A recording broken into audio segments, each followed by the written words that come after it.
Hello बच्चों, let's see this question and here this question से discuss the importance of election manifesto.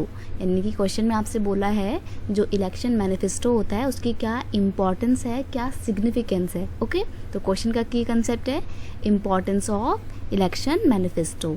Election manifesto की importance, significance.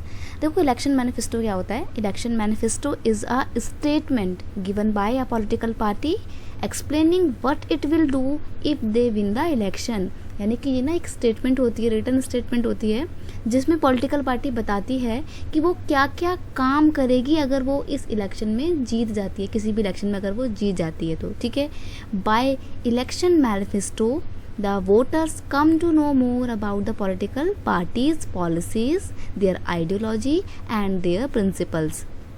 देखो election manifesto के पढ़ने के बाद ही पता लगता है कि एक स्पेसिफिक पॉलिटिकल पार्टी का कैसा आइडियोलॉजी है, वो क्या क्या काम करेगी, वो कौन कौन सी पॉलिसी लेकर आएगी, वो किस प्रिंसिपल पे काम करेगी।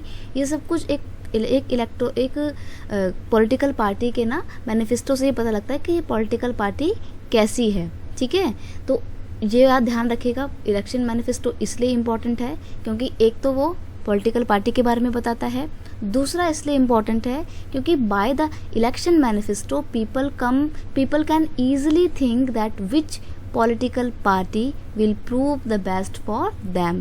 यानी कि इलेक्शन मैनिफेस्टो की वजह से जो वोटर्स हैं वो डिसाइड कर पाते हैं कि कौन सी पार्टी उनके लिए बेस्ट प्रूव होगी। They can decide that with whose policies they want to go. वो इस इलेक्शन मैनिफेस्टो को पढ़ के ही पता लगा पाते हैं कि किसकी पॉलिसी उनके फेवर में होगी और किसको उन्हें वोट देना चाहिए। तो वोटर्स को वोट डिसाइड करने में, अपना मत डिसाइड करने में, अपना डिसीजन डिसाइड करने में ये इलेक्शन मैनिफेस्टो बहुत इंपॉर्टेंट रोल प्ले करता है।